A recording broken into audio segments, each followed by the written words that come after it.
Growth is one of the most fundamental aspects of child development. While it continues through childhood, it doesn't happen at a uniform rate. Instead, the overall rate of growth fluctuates, with different parts of the body growing at different rates. The figure shows an average growth curve for males and females. Boys and girls are about the same height until around 10 years of age. Typically, girls experience a growth spurt between the ages of 10 and 12, while boys have theirs between 12 and 14 years. This difference explains why girls are often taller than boys in grades 7 and 8, but this trend reverses a few years later. In North America and Northern and Western Europe, where good records have been kept, we know that height increase is almost complete by 15.5 years for girls and 17.5 years for boys, with less than 2% of growth occurring after these ages. Catch-up growth refers to accelerated growth following a period of delayed growth due to illness or malnutrition. During adolescence, we observe a significant growth spurt. Most of this height increase comes from trunk growth rather than leg growth. Interestingly, leg growth occurs 6 to 9 months earlier than trunk growth, which is an exception to the usual growth pattern. It's totally normal for teenagers to look disproportionate with very long limbs. The ratio of fat to muscle changes with the age and varies between boys and girls. Girls are born with more fat than boys, and this difference increases through childhood, becoming more pronounced after 8 years of age. During the adolescent growth spurt, girls continue to gain fat faster than boys. Muscle growth also occurs during adolescence and is more pronounced in boys than girls. However, because girls experience a growth spurt earlier, there is a 2-year period during which girls, on average, have more muscle than boys. Changes in body proportion during adolescence result in great shoulder width and muscle development in males and wider hips and more fat in females. Puberty typically begins between the ages of 10 and 14, usually earlier for girls than for boys. Over the last century, there has been a trend toward early maturation. This shift can be attributed to better living conditions, including improved nutrition, better health care, and a lower incidence of diseases. The rate at which individuals go through puberty varies widely. Just as the onset of puberty differs, so does the duration. For example, it may take a girl as little as 1.5 years or as long as 5 years to complete puberty. Research has shown that girls who experience high level of stress at home, such as parental discord or an absent father, tend to enter puberty earlier than those in less stressful environments. Let us talk about the biosocial or physiobiological factors of puberty. Early maturing girls often feel more dissatisfied with their bodies during puberty compared to late maturing girls. Interestingly, the opposite is true for boys. Negative body image is not the only outcome associated with early or late maturation. Early maturation in girls is linked to several problems, including lower levels of physical activity, depression, eating disorder, and substance abuse. For boys, late maturation is often associated with increased anxiety and lower peer popularity. However, there is some evidence that early maturation may also increase the likelihood of depression in boys, similar to early maturing girls. One longitudinal study suggests that the difficulties experienced by early maturing girls are not necessarily permanent. By early adulthood, these girls were indistinguishable from their late maturing peers on most measures, although they did lag behind in education attainment. Another study found that adolescent boys who matured earlier had more stable careers than late matured and scored higher on tests for sociability, dominance, self-control, and responsibility. On the positive side, late maturing boys were more nurturing and better at managing their emotions and feelings. However, they were also at greater risk for destructive behavior and substance abuse problems as they transitioned into adulthood.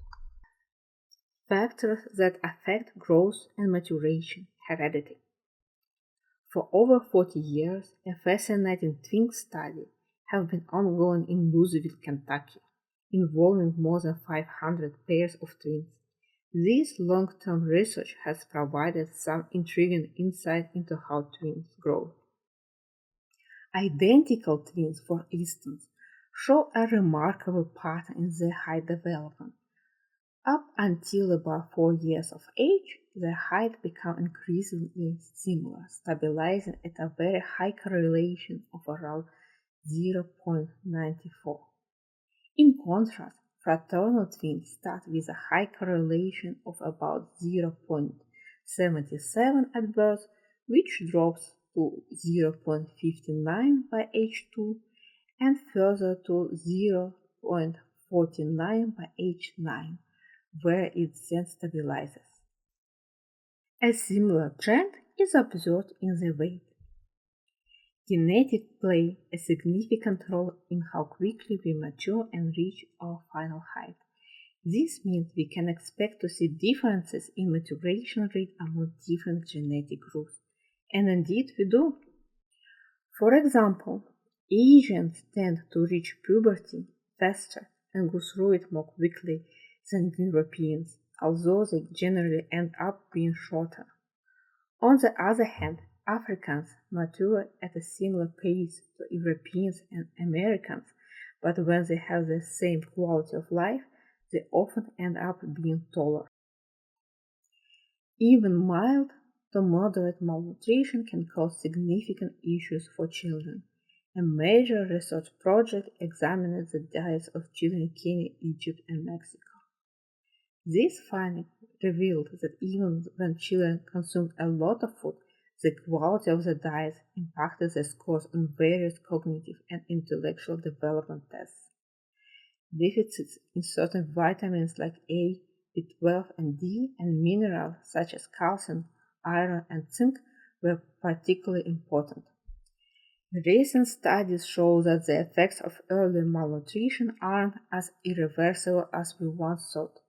By improving their diets and creating supportive environments, we can significantly enhance children's recovery. However, it's always better to prevent malnutrition in the first place. Undernutrition affects intellectual development through direct biological impacts on the brain, as well as social and physiological factors. Poor nutrition can lower children's energy level, limiting their ability to explore and learn.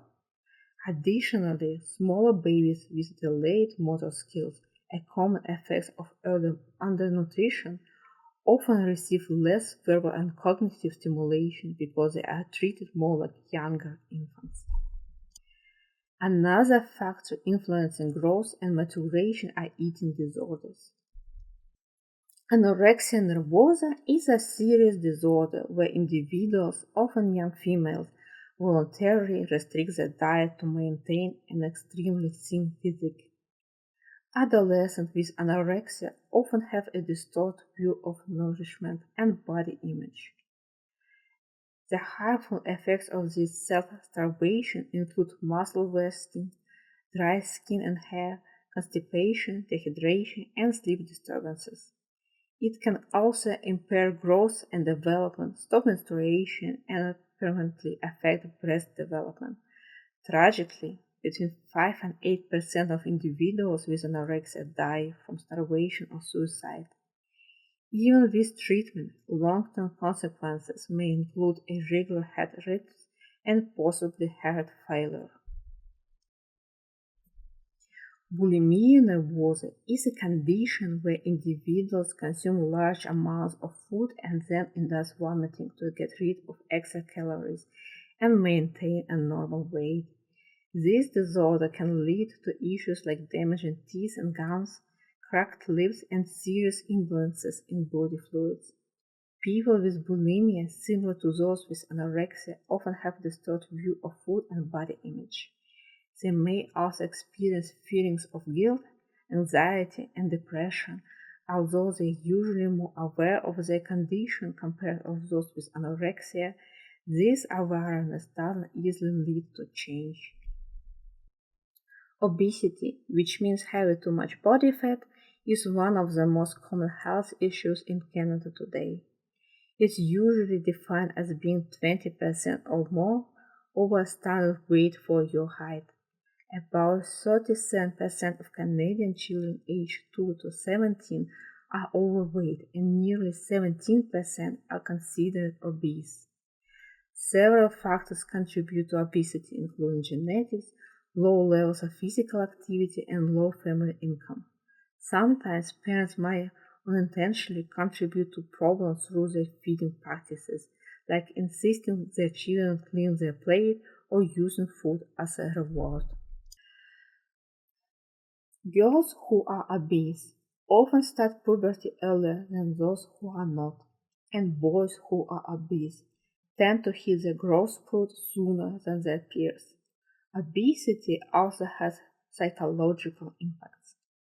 Obese children often have low self-esteem about their bodies, a pattern that can be seen as early as age 5 years. Many of these children feel insecure and are overprotected by their parents. They often face challenges at school, experience anxiety, and have social difficulties.